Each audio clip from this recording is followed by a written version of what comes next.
Luz no Caminho, Mabel Collins, Editora Teosófica, Brasília, Distrito Federal, 7ª edição.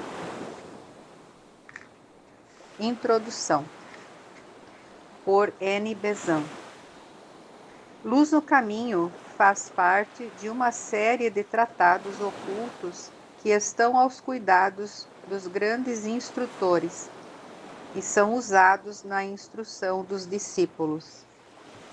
A obra integra o Livro dos Preceitos de Ouro, que contém muitos tratados escritos em diferentes períodos da história do mundo, mas possuem uma característica comum, a de que eles contêm verdade oculta e têm, consequentemente, que ser estudados de um modo diferente dos livros comuns.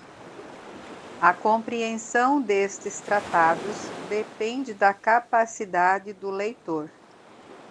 E quando qualquer um deles é publicado no mundo, somente visões distorcidas do ensinamento serão obtidas, se ele for tomado literalmente.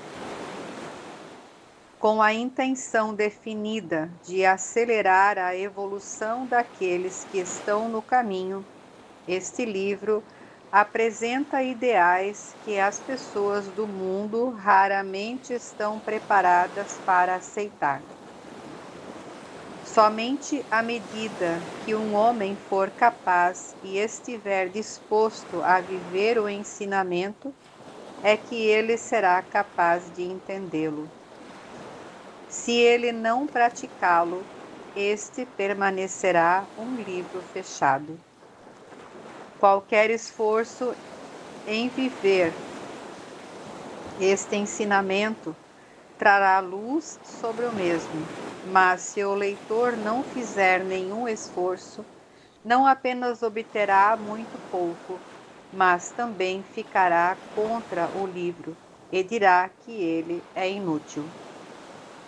Este tratado segue naturalmente certas divisões. Foi dado ao mundo ocidental pelo mestre Hilarion, um dos grandes instrutores pertencentes à Loja Branca, um mestre que atuou com destaque nos movimentos gnósticos e neoplatônico, um dos grandes seres que fez tentativas para manter o cristianismo vivo. Suas encarnações passaram-se muito mais na Grécia e em Roma, e ele tem um interesse especial em guiar a evolução do mundo ocidental. Ele obteve o livro tal como está, mas sem as notas, através do mestre veneziano, um dos grandes instrutores a quem Helena Blavatsky qualificava como Chopin. 15 das curtas regras que você encontrará na primeira parte do livro e 15 da segunda parte são extremamente antigas e foram escritas no mais primitivo sânscrito. A essas frases curtas, que são usadas como base para a instrução do discípulo, o Chopin acrescentou outras frases, as quais agora formam parte do livro, e devem sempre ser lidas juntas, para produzir ideias complementares, sem as quais o leitor poderia ser levado ao equívoco. Todas as regras, nas duas partes do livro, com exceção dos 30 aforismos curtos, foram escritas pelo Chopin, que as deu ao mestre Hilarion. A tabela seguinte mostra as 15 pequenas regras, na parte 1, tal como estavam no manuscrito extremamente antigo. O número no começo de cada uma é o tradicional, mas o número no final é aquele que aparece no livro moderno.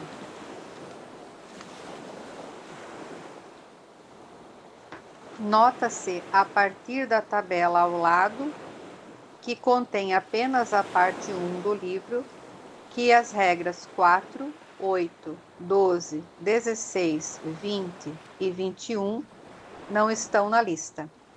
É porque elas não pertencem à parte mais antiga do livro. Aquelas regras e os comentários preliminares e conclusivos são a parte acrescentada pelo Chohan que a deu ao mestre. Além disso, há notas que foram escritas pelo próprio mestre Hilarion, tal como foi originalmente publicado em 1885.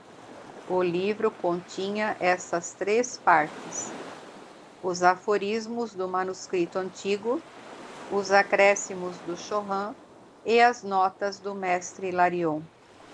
Todas essas foram colocadas no papel por Mabel Collins, que atuou como instrumento físico que escreveu os ensinamentos. O próprio mestre foi o tradutor do livro, e ele imprimiu o texto no cérebro de Mabel Collins. Foi ele que escreveu.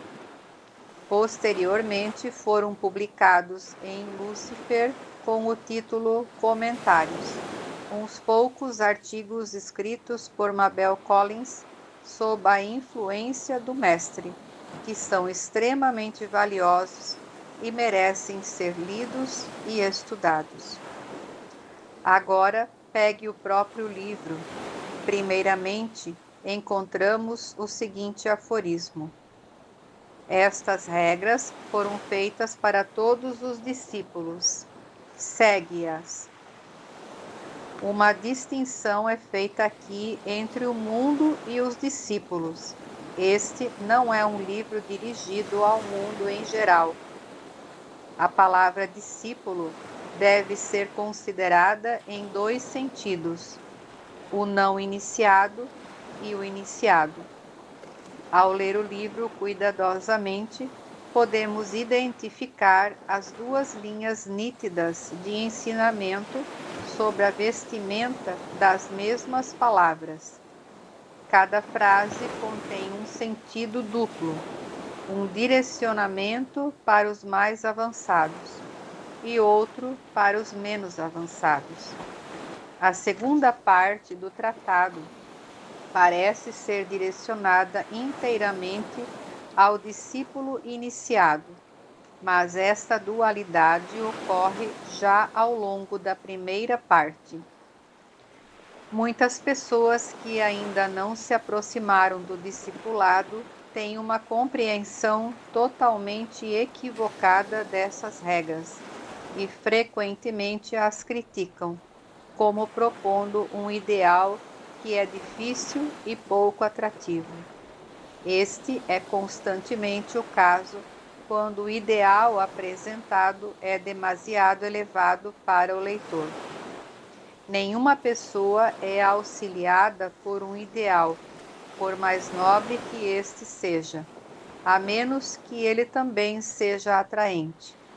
Uma norma prática para lidar com os seres humanos diz que devemos oferecer a eles somente ideais que sejam capazes de atraí-los.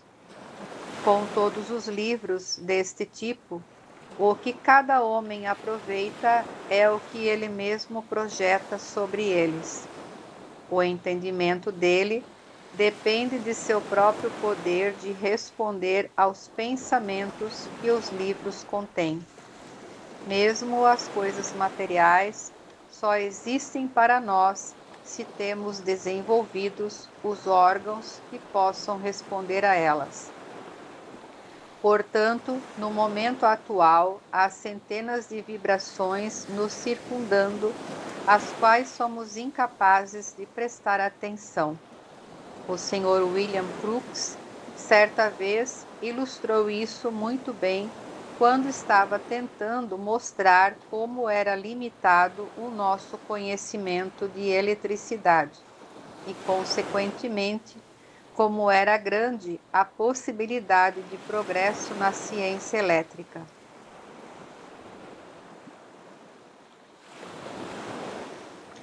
Ele disse que poderia fazer uma enorme diferença para nós. Poderia de fato revolucionar nossas ideias se tivéssemos órgãos respondendo a vibrações elétricas ao invés de olhos sensíveis a vibrações de luz.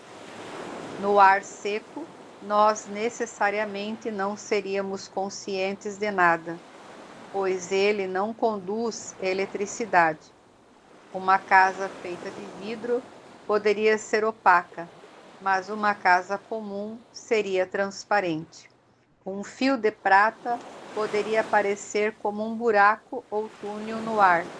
O que nós conhecemos do mundo é função de nossa resposta às suas vibrações.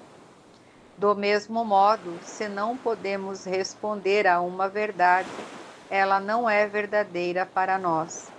Portanto, quando estamos tratando com livros escritos por ocultistas, nós só podemos captar os seus pensamentos na proporção do nosso próprio avanço espiritual. Qualquer parte do ensinamento deles que seja demasiado sutil ou elevado passa por nós como se não estivesse lá. Muito mais pode ser captado deste livro através da meditação do que pela mera leitura. O seu maior valor é que ele dá orientações à nossa meditação. Escolha uma única frase e medite nela. Pare com o trabalho da mente inferior e desperte a consciência interna que entra em contato direto com a ideia. Você poderá então deixar de lado as imagens da mente concreta e ter uma percepção direta da realidade.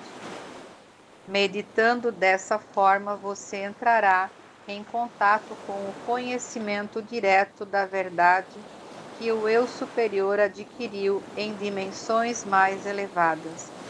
Entretanto, um homem que medita, mas não lê nem ouve a um instrutor, ainda que progrida no plano espiritual, só o fará lentamente. Se ele tivesse tido a vantagem adicional de ler e escutar, avançaria muito mais rapidamente.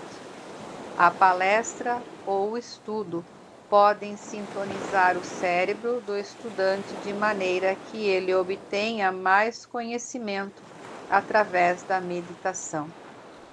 Mas para um homem que apenas ouve ou lê e não medita, dificilmente será possível algum avanço, e o progresso é extremamente vagaroso.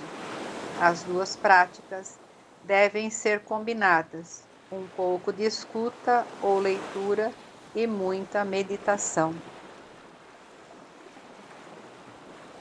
Parte 1.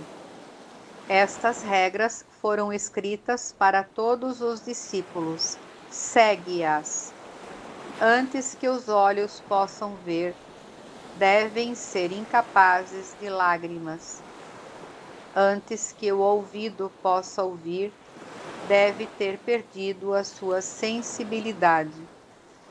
Antes que a voz possa falar na presença dos mestres, deve ter perdido o poder de ferir. Antes que a alma possa estar na presença dos mestres, seus pés devem ser lavados com o sangue do coração. 1. Mata a ambição.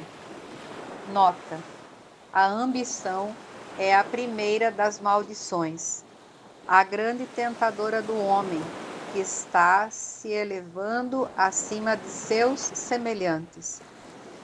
É a forma mais simples de buscar recompensa.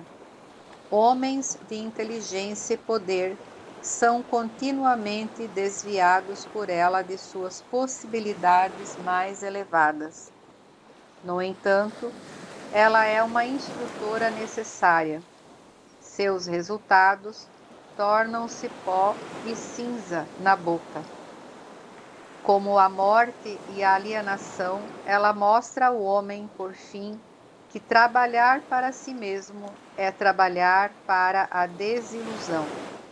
Porém, Embora esta regra pareça tão simples e fácil, não passes rapidamente por ela, pois os vícios do homem vulgar passam por uma transformação sutil e reaparecem com aspecto modificado no coração do discípulo. É fácil dizer, não serei ambicioso, mas não é fácil dizer, quando o Mestre ler meu coração, ele o encontrará perfeitamente limpo. O artista puro, que trabalha por amor à sua obra, está às vezes mais firmemente plantado no caminho correto do que o ocultista que imagina ter eliminado os interesses pessoais, mas que na realidade só ampliou os limites de experiência e de desejo e transferiu seu interesse para coisas relativas a uma dimensão maior da vida. O mesmo princípio é aplicável às duas outras regras, que aparentemente são simples. Pondera sobre elas e não te deixes enganar facilmente pelo teu próprio coração, pois agora, no umbral, um erro pode ser corrigido, porém, se carregares o erro contigo, ele crescerá e frutificará, e então, para destruí-lo, terás de sofrer amargamente. 2. Mata o desejo de viver. 3. Mata o desejo de conforto. 4. Trabalha como aqueles que são ambiciosos. Respeita a vida como aqueles que a desejam. Sê feliz como os que vivem em função da felicidade. Procura no coração a raiz do mal e arranca-a. Ela vive e dá frutos no coração do discípulo devotado, assim como do homem voltado para o desejo. Só o forte pode matá-la. O fraco tem de esperar que ela cresça, frutifique e morra. E ela é uma planta que vive e cresce através dos tempos. Floresce quando o homem acumulou em si inúmeras existências. Aquele que pretende entrar no caminho do poder deve arrancar essa coisa do seu coração. E então o coração sangrará, e toda a vida do homem parecerá dissolver-se por completo. Esta provação tem que ser suportada. Ela pode vir no primeiro degrau da perigosa escada que leva à senda da vida, ou pode aparecer somente no último. Ó discípulo, lembra, no entanto, que ela tem que ser suportada e concentra as energias da tua alma nessa tarefa. Não vivas no presente nem no futuro, e sim no eterno. Esta gigantesca erva daninha não é capaz de florescer ali. Esta mancha na existência é removida pela própria atmosfera do pensamento eterno. Mata todo sentido de separação. Nota: não te iludas imaginando que podes apartar-te do mal ou do insensato. Eles são tu mesmo, embora em grau menor do que o teu amigo ou o teu mestre. Porém, se permitires que cresça no teu interior a ideia da separação de qualquer coisa ou pessoa má, ao fazê-lo estarás criando um karma que te ligará a essa pessoa ou coisa, até que a tua alma reconheça que não pode permanecer isolada.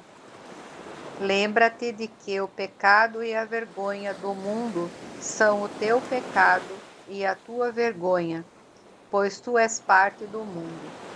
Teu karma está inextricavelmente entrelaçado com o grande karma, e antes que possas atingir o conhecimento, deves ter passado por todos os lugares, tanto os repugnantes como os puros. Portanto, lembra-te de que a veste maculada que hoje evitas tocar pode ter sido tua ontem, ou pode ser tua amanhã. E se dela te desviares com horror, quando lançada sobre os teus ombros, tanto mais firmemente grudará em ti. O homem que se tem por justo cria para si um leito de lama. Abstente, porque é correto o abster-se, não para te conservares limpo. 6. Mata o desejo de sensação. 7.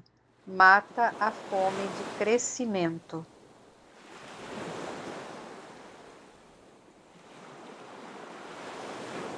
8.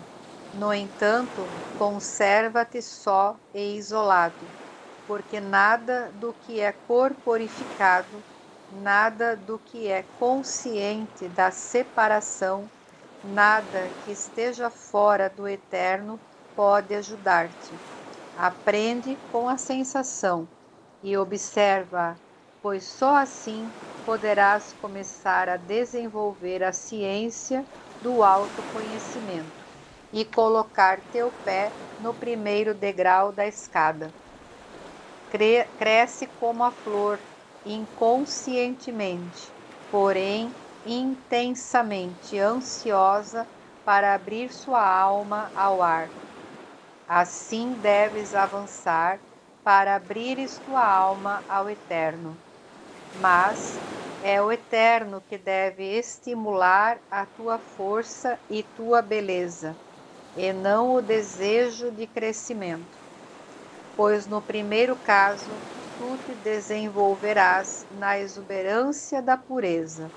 No segundo, te tornarás insensível pelo poderoso desejo de projeção pessoal. 9. Deseja somente o que está dentro de ti. 10. Deseja somente o que está além de ti. 11. Deseja somente o que é inatingível. 12. Pois dentro de ti está a luz do mundo, a única luz que pode ser projetada sobre o caminho. Se fores incapaz de percebê-la dentro de ti, é inútil procurá-la em outra parte. Está além de ti, porque quando a alcançares, já te perdeste. É inatingível, porque sempre recua. Entrarás na luz, mas nunca tocarás a chama. 13. Deseja ardentemente o poder. 14. Deseja fervorosamente a paz. 15. Deseja posses acima de tudo.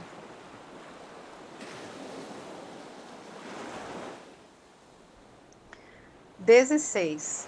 Porém, estas posses devem pertencer somente à alma pura e devem ser possuídas, portanto, igualmente por todas as almas puras, sendo assim propriedade especial do todo apenas enquanto unido. Deseja aquelas posses que podem ser mantidas pela alma pura, para que acumules riquezas para aquele espírito uno da vida, que é o teu único e verdadeiro eu. A paz que deves desejar é aquela paz sagrada, que nada pode perturbar, e na qual a alma desabrocha da mesma forma que a flor santa sobre as lagoas tranquilas. E o poder que o discípulo deve cobiçar é aquele que fará com que ele apareça como nada aos olhos dos homens. 17. Busca o caminho. Nota: estas 3 palavras parecem talvez demasiado simples para constituírem uma regra. O discípulo pode dizer: estudaria eu estes pensamentos se não buscasse o caminho? No entanto, não te apresses em seguir adiante. Detente e reflete um pouco. É o caminho que desejas? Ou será que existe em tuas visões uma tênue perspectiva de grandes alturas a serem escaladas por ti, de um grandioso futuro a ser atingido? Toma cuidado. A senda deve ser buscada por si mesma, e não em função dos teus pés que a trilharão. Existe uma correspondência entre esta regra e a 17ª da segunda série. Quando após eras de luta e mais vitórias, a batalha final for ganha e o último segredo buscado, então estarás preparado para um caminho ulterior. Quando o segredo final desta grande lição for revelado, nele se abrirá o mistério do novo caminho, uma senda que conduz para além de toda a experiência humana e que está totalmente fora da percepção ou imaginação humanas. Em cada um destes pontos é preciso deter-se longamente e refletir. Em cada um destes pontos é necessário estar seguro de que o caminho foi escolhido desinteressadamente. O caminho e a verdade vêm em primeiro lugar, em seguida vem a vida. 18. Busca o caminho, recolhendo-te para o interior. 19. Busca o caminho, avançando audaciosamente para o exterior. 20. Não o busques por qualquer via especial. Para cada temperamento existe uma estrada que parece a mais desejável. O caminho, porém, não é encontrado só pela devoção, só pela contemplação religiosa, pelo progresso ardoroso, pelo trabalho com alto sacrifício, pela atenta observação da vida. Nenhuma destas coisas, isoladamente, é capaz de levar o discípulo mais do que um passo adiante. Todos os degraus são necessários para formar a escada. Os vícios dos homens tornam-se degraus na escada, um a um, à medida que vão sendo superados. As virtudes do homem são, na verdade, degraus necessários que não podem de forma alguma ser dispensados. No entanto, embora criem uma bela atmosfera e um futuro feliz, são inúteis se estiverem isoladas. A natureza total do homem deve ser utilizada sabiamente por aquele que deseja entrar no caminho. Cada homem é para si próprio absolutamente o caminho, a verdade e a vida. Mas isso só se torna real quando ele domina firmemente sua individualidade e, pela força de sua vontade espiritual, desperta. Reconhece esta individualidade não como ele próprio, mas como algo que com sofrimento criou para seu próprio uso e por meio do qual se propõe à medida que seu crescimento lentamente desenvolve sua inteligência, a alcançar a vida além da individualidade. Quando ele descobre que para isso existe a sua maravilhosa e complexa vida separada, então, na verdade e somente então, ele estará no caminho. Busca-o mergulhando nas misteriosas e gloriosas profundezas de teu próprio ser interior. Busca-o testando toda a experiência, utilizando os sentidos a fim de compreender o crescimento e o significado da individualidade, assim como a beleza e obscuridade daqueles outros fragmentos divinos que estão lutando lado a lado contigo e formam a raça a que pertences. Busca-o pelo estudo das leis do ser, as leis da natureza, as leis do sobrenatural, e busca-o com uma profunda obediência da alma, a tênue estrela que arde no interior. Continuamente, à medida que vigiares e adorares, sua luz se tornará mais intensa. Então, poderás saber que encontraste o começo do caminho, e quando houveres chegado ao fim, sua luz se transformará subitamente na luz infinita. Nota: busque-o testando toda a experiência, e lembra-te que ao afirmar isso, não quero dizer, abre aspas, cede às seduções dos sentidos a fim de conhecê-las, fecha aspas. Antes de te haveres tornado um ocultista, podes fazê-lo, porém, não depois. Uma vez que tenhas escolhido a senda e nela entrado, não poderás, sem te envergonhares, ceder a essas seduções. No entanto, podes experimentá-las sem horror. Podes avaliá-las, observá-las, testá-las e esperar com a paciência derivada da confiança pelo momento em que elas não te afetarão mais.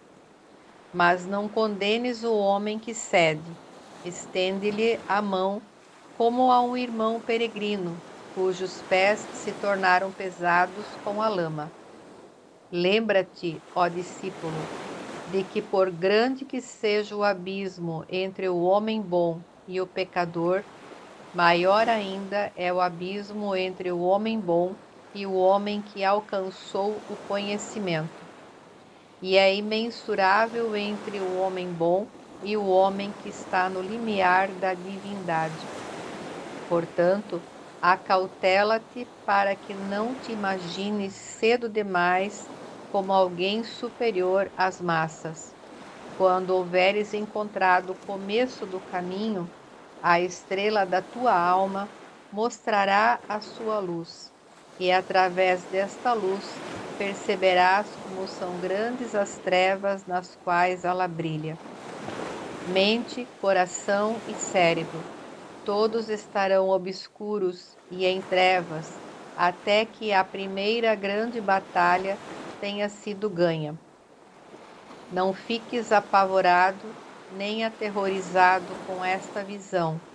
Conserva teus olhos fixos na pequena luz, e ela crescerá. Mas que a escuridão interior te auxilie a compreender o desamparo daqueles que não viram luz alguma, cujas almas estão em profunda obscuridade. Não os censures, não te retraias deles, porém, tenta aliviar um pouco o pesado karma do mundo. Ajuda as poucas e fortes mãos que impedem os poderes das trevas de obterem uma vitória completa. Então começarás a compartilhar de uma alegria que traz, na verdade, um trabalho terrível e uma profunda tristeza. mas também um grande e crescente deleite.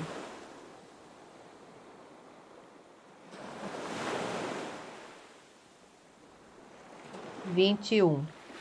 Procura pela flor que desabrocha durante o silêncio que se segue à tormenta, não antes. Ela crescerá, se desenvolverá, lançará ramos e folhas, formará botões enquanto a tempestade prosseguir, enquanto perdurar a batalha.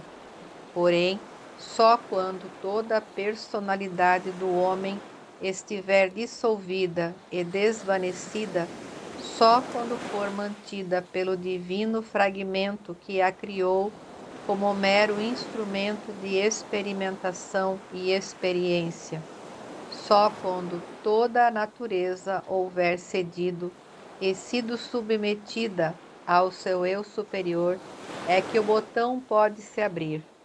Então haverá uma calma semelhante àquela que ocorre em uma zona tropical após uma chuva torrencial, quando toda a natureza parece operar tão rapidamente que é possível vê-la em ação. Essa calma descerá sobre o espírito fatigado, e no profundo silêncio ocorrerá o misterioso acontecimento que comprovará que o caminho foi encontrado. Não importa como tu a chames, é uma voz que fala onde não há ninguém para falar. É um mensageiro que vem, um mensageiro sem forma nem substância, ou antes, é a flor da alma que se abriu. Este acontecimento não pode ser descrito por qualquer metáfora.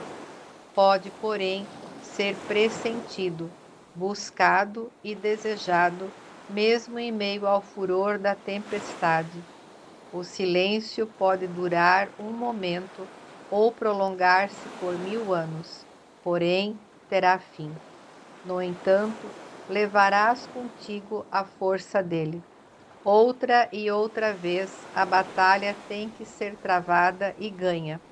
É só durante um intervalo que a natureza pode permanecer tranquila. Nota: o abrir da flor é o momento glorioso em que a percepção desperta. Com ela vem confiança, conhecimento e certeza. A pausa da alma é o momento maravilhoso e é seguido pelo momento da satisfação, que é o silêncio. Sabe, ó discípulo, que aqueles que passaram pelo silêncio sentiram sua paz e retiveram sua força. Anseiam que tu também passes por ele. Portanto, na sala do aprendizado, quando ali for capaz de ingressar, o discípulo sempre encontrará o seu mestre. Os que pedem terão, porém, mesmo que o homem comum pedisse perpetuamente, sua voz não seria ouvida, pois ele pede só com a mente, e a voz da mente só é ouvida no plano em que a mente atua. Portanto, somente após passar pelas primeiras 21 regras é que eu posso dizer que os que pedem terão. Ler, no sentido oculto, é ler com os olhos do espírito. Pedir é sentir a fome interior, o anseio da aspiração espiritual. Ser capaz de ler significa haver obtido, até um certo ponto, o poder de satisfazer essa fome. Quando o discípulo está pronto para aprender, então ele é aceito, recebido e reconhecido. Assim deve ser, pois ele acendeu a sua lâmpada e ela não pode ser escondida. Porém, aprender é impossível até que a primeira grande batalha tenha sido ganha. A mente pode reconhecer a verdade, porém o espírito não a pode receber. Uma vez que tenha passado pela tormenta e atingido a paz, então é sempre possível aprender, mesmo que o discípulo vacile, hesite e se desvie. A voz do silêncio permanece em seu interior, e mesmo que ele abandone por completo o caminho, um dia ela ressoará e fará com que ele se sinta distante, separando as suas paixões das suas possibilidades divinas. Então, com dor e em meio a gritos desesperados do eu inferior abandonado, ele voltará. Portanto, eu digo: a paz esteja contigo. Abre aspas, a minha paz te dou. Fecha aspas. Essas palavras só podem ser ditas pelo Mestre aos discípulos amados que são como ele.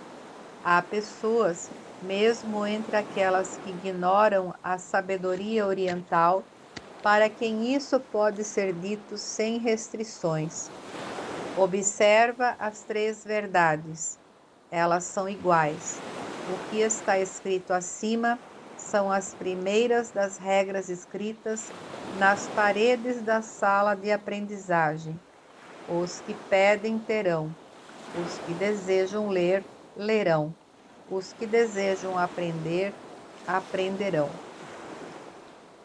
As três verdades são descritas no capítulo 8º do livro O Idílio do Lótus Branco, de Mabel Collins, editora teosófica.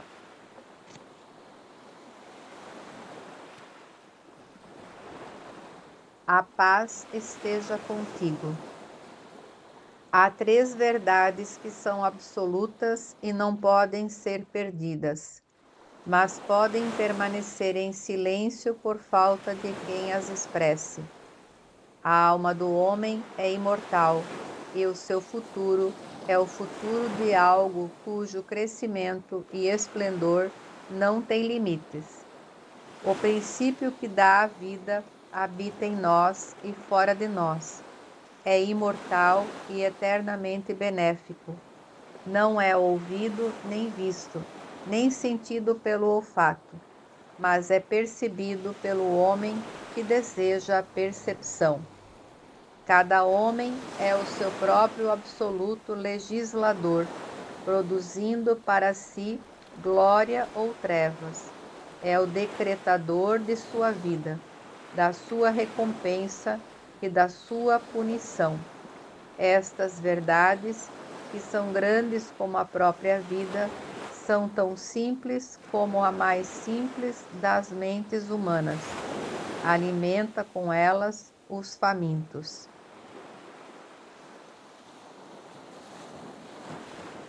Parte 2. Do silêncio que é paz, uma voz ressonante se elevará, e esta voz dirá: não está certo, colheste, agora deves semear. E sabendo que essa voz é o próprio silêncio, obedecerás. Tu que és agora um discípulo, capaz de ficar de pé, capaz de ouvir, capaz de ver, capaz de falar, que venceu o desejo e atingiu o autoconhecimento, que viu a alma desabrochando e a reconheceu e ouviu a voz do silêncio. Vai à sala da aprendizagem e lê o que ali está escrito para ti. Nota: ser capaz de ficar de pé é ter confiança. Ser capaz de ouvir é ter aberto as portas da alma. Ser capaz de ver é ter atingido a percepção. Ser capaz de falar é ter atingido o poder de auxiliar os outros. Ter vencido o desejo é ter aprendido a usar e controlar o eu. Ter atingido o autoconhecimento é ter se retirado para a fortaleza interna, de onde o homem pessoal pode ser visto com imparcialidade. Ter visto a alma desabrochando é ter obtido um vislumbre momentâneo em ti mesmo da transfiguração que um dia fará de ti mais do que um homem. Reconhecer é realizar a grande tarefa de encarar a luz resplandecente, sem baixar os olhos e sem recuar, horrorizado como diante de um fantasma aterrador. Isso acontece a alguns, e então, quando a vitória está quase ganha, é perdida. Ouvir a voz do silêncio é compreender que do interior vem a única orientação verdadeira. Ir à sala da aprendizagem é entrar no estado em que o aprendizado se torna possível. Então, muitas palavras estarão ali escritas para ti, e escritas em letras de fogo, para que as leias com facilidade, porque quando o discípulo está pronto, o mestre também está pronto. 5. Escuta a canção da vida. Nota: procura-a e escuta-a, primeiro em teu coração. A princípio talvez digas, abre aspas, não consigo encontrá-la. Ao procurar, encontro apenas discórdia, fecha aspas. Procura mais fundo. Se ficares de novo desapontado, detente e busca mais fundo ainda.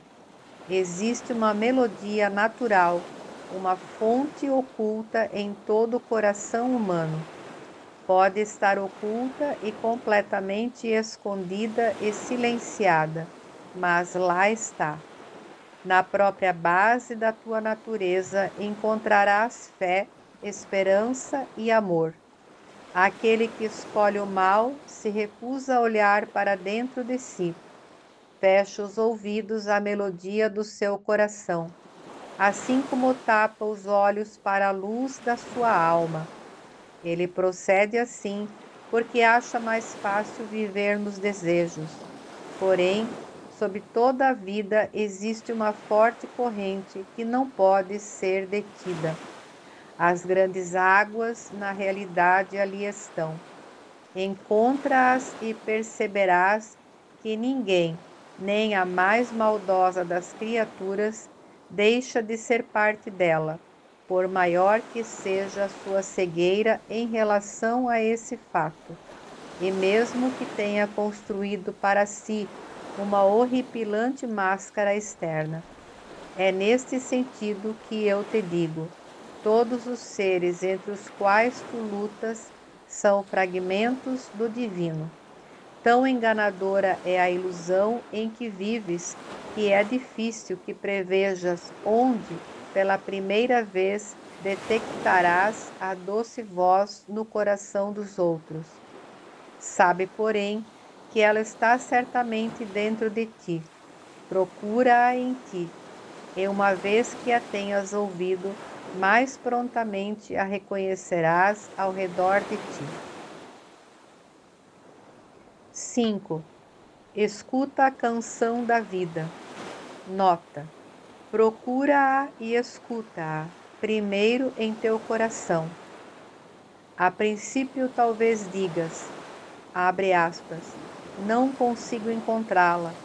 Ao procurar, encontro apenas discórdia, fecha aspas. Procura mais fundo.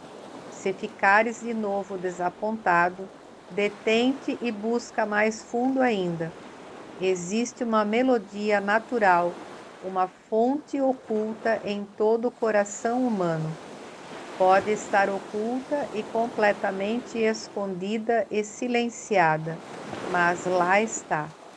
Na própria base da tua natureza encontrarás fé, esperança e amor.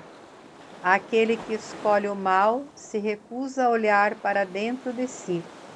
Fecha os ouvidos à melodia do seu coração, assim como tapa os olhos para a luz da sua alma.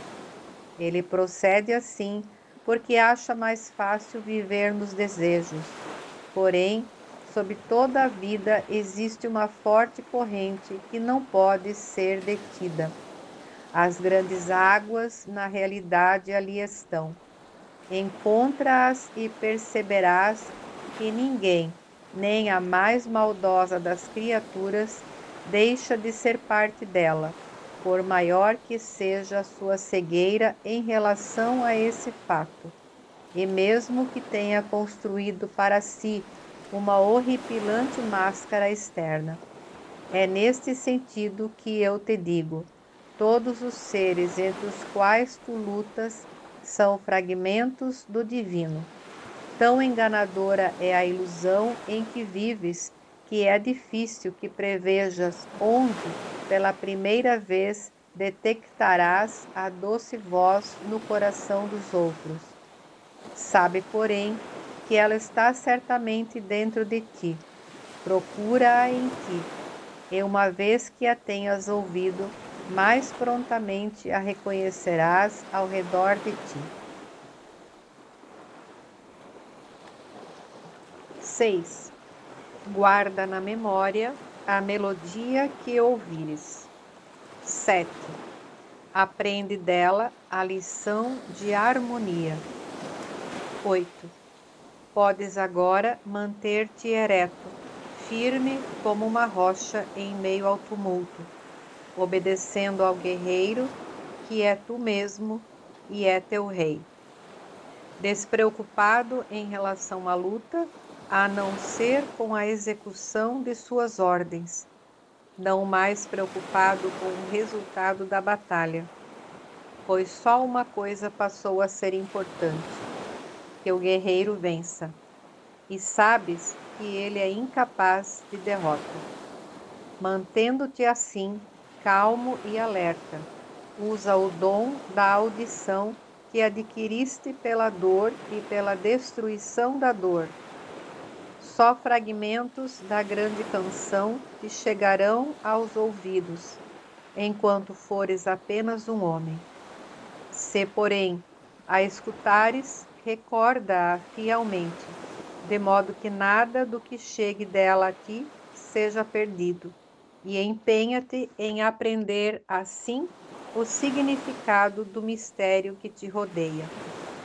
Com o tempo não necessitarás de instrutor, pois assim como o indivíduo tem voz, aquilo em que ele existe também tem voz.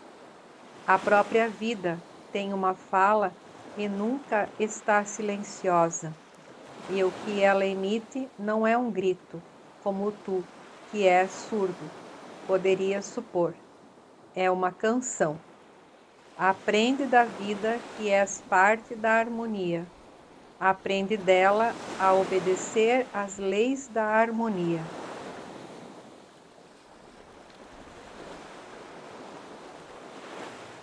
Nove. Observa com seriedade toda a vida ao seu redor. 10. Aprende a olhar inteligentemente os corações dos homens. Nota: de um ponto de vista absolutamente impessoal, pois caso contrário tua visão estará distorcida. Portanto, a impessoalidade deve ser compreendida em primeiro lugar. A inteligência é imparcial. Nenhum homem é teu inimigo, nenhum é teu amigo. Todos são igualmente teus instrutores. Teu inimigo torna-se um mistério que deve ser resolvido, mesmo que isso possa durar um longo tempo, porque o homem tem que ser compreendido. Teu amigo torna-se uma parte de ti, uma extensão de ti, um enigma difícil de decifrar. Só uma coisa é ainda mais difícil de conhecer: o teu próprio coração. Somente quando os laços da personalidade tiverem sido afrouxados é que o profundo mistério do eu começará a ser percebido. Só quando te mantiveres apartado dele é que ele se revelará de alguma forma ao teu entendimento. Então, e somente então, poderás estar em sintonia com ele e guiá-lo. Então, e somente então, poderás utilizar todos os seus poderes e consagrá-los a um serviço divino.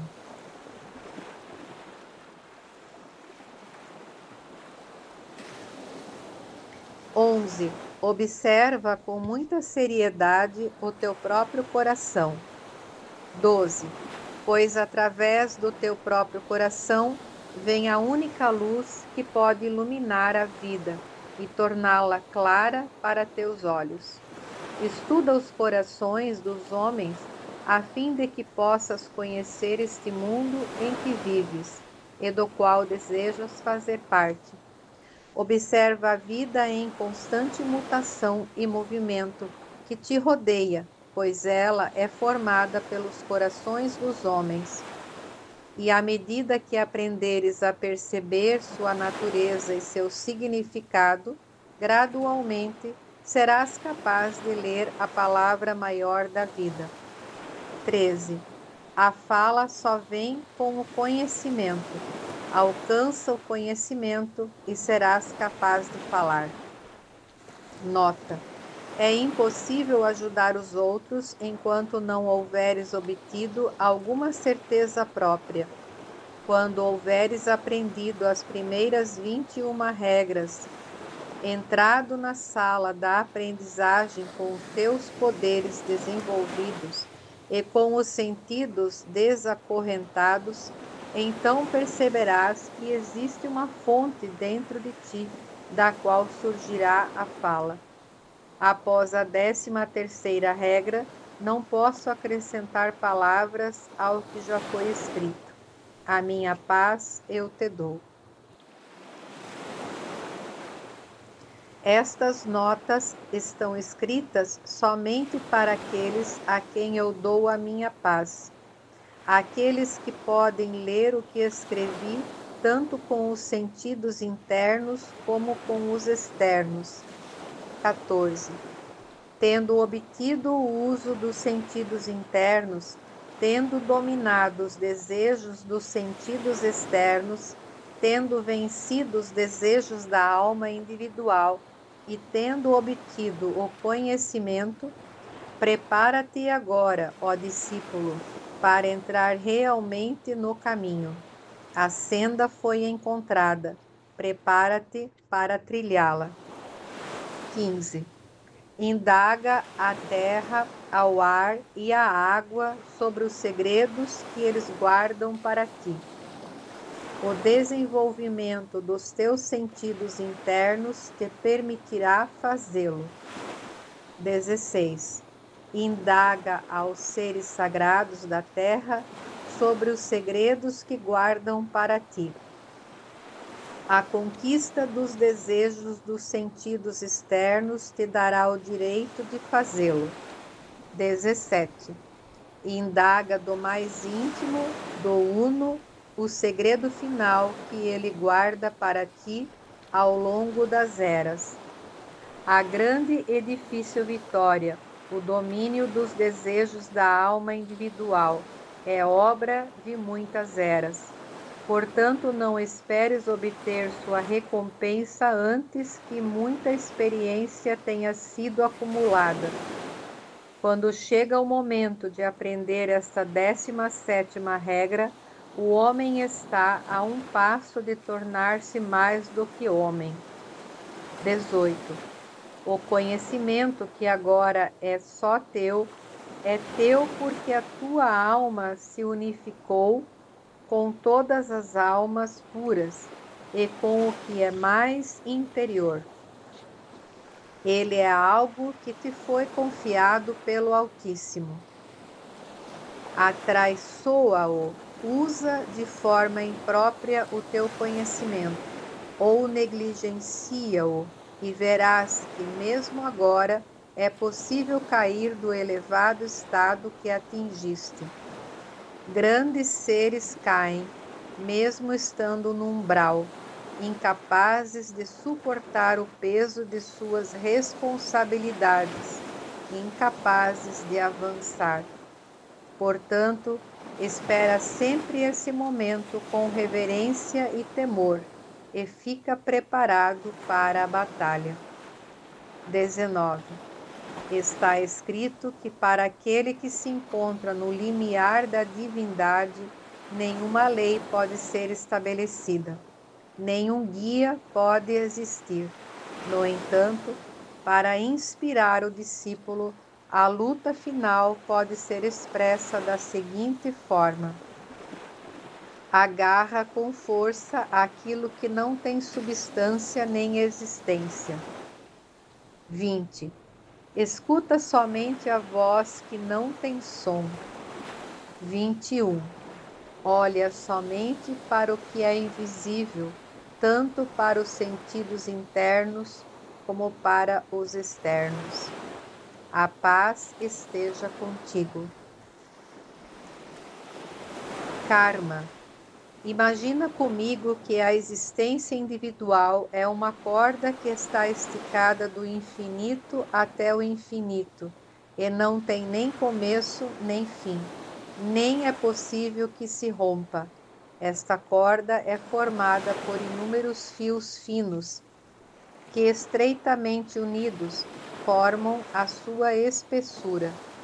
Estes fios são incolores e perfeitamente retos, resistentes e nivelados.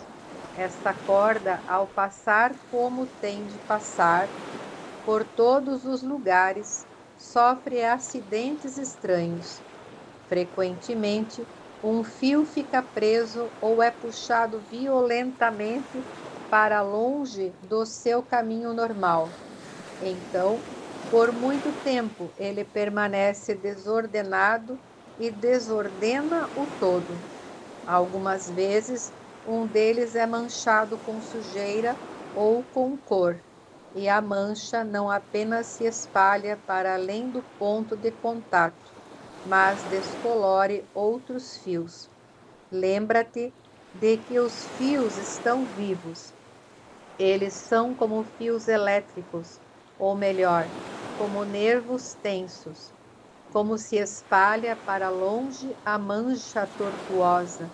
Porém, no devido tempo, as longas cordas e os fios vivos, que em sua continuidade ininterrupta formam o indivíduo, emergem das sombras na direção da luz. Então, os fios deixam de ser incolores e passam a ser dourados, e mais uma vez eles se nivelam em unidade.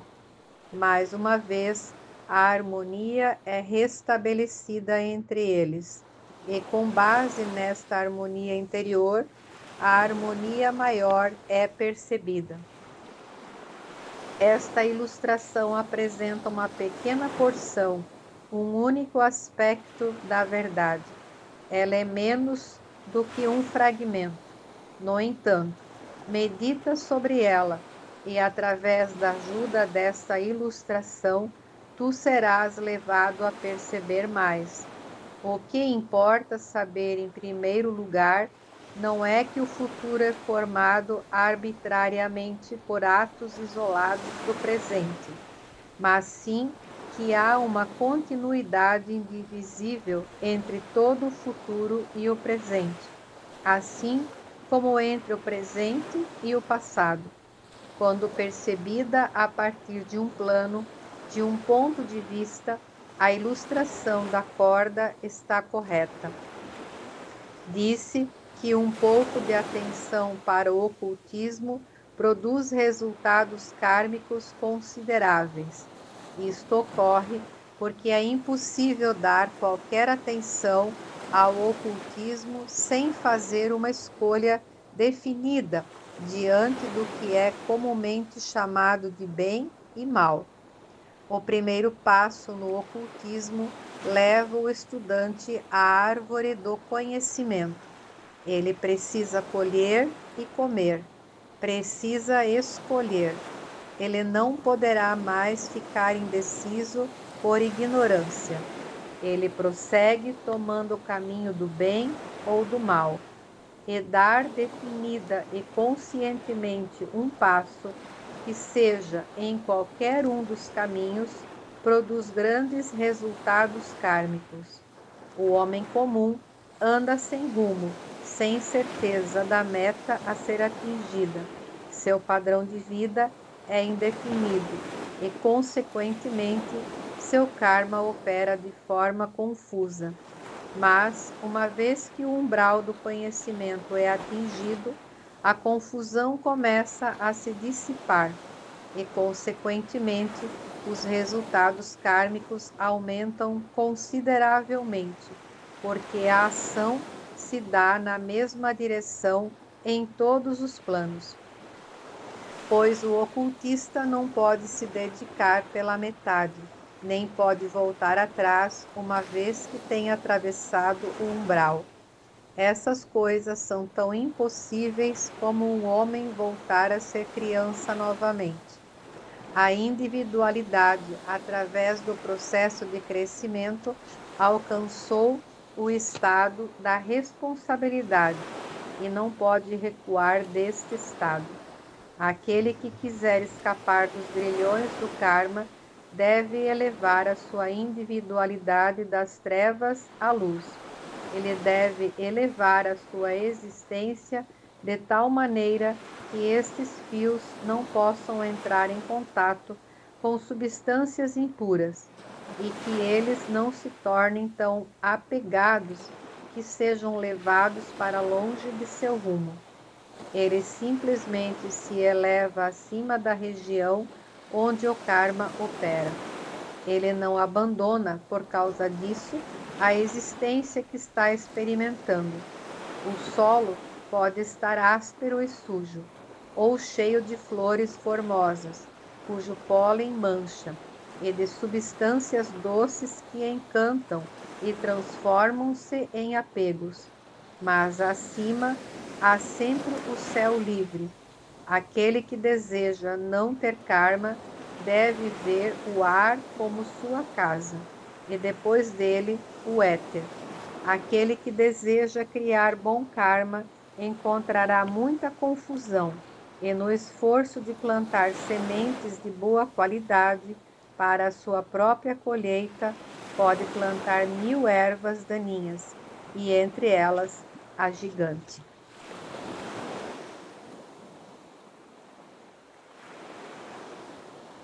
Não desejes plantar sementes para a tua própria colheita.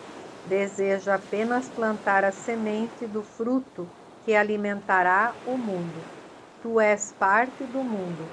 Ao alimentar o mundo, tu estarás alimentando a ti mesmo. No entanto, mesmo neste pensamento paira um grande perigo sobre o discípulo, que por muito tempo imaginou estar trabalhando para o bem comum, enquanto, no fundo de sua alma, ele estava percebendo apenas o mal.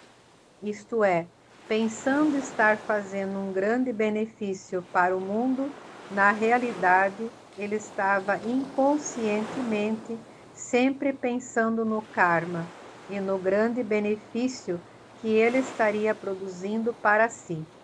Um homem pode se recusar a pensar em recompensas, mas na própria recusa pode notar o fato de que a recompensa é desejada por ele. E é inútil para o discípulo se esforçar para aprender através da autovigilância.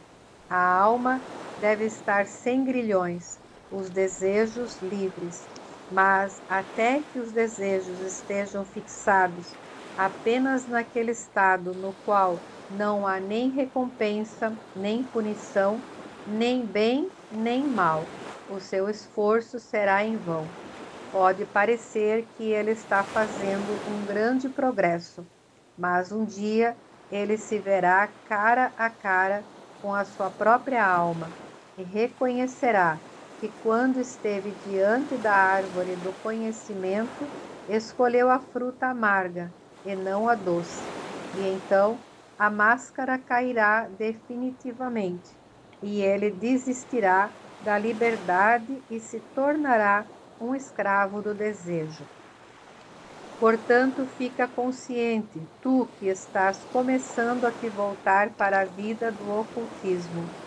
Aprende agora que não há cura para o desejo, que não há cura para a busca de recompensa, que não há cura para o sofrimento de estar ansioso por algo, a não ser na fixação do olhar e da audição naquilo que é invisível e inaudível. Começa já a praticar. Desta forma, 1000 serpentes deixarão de se apresentar no teu caminho.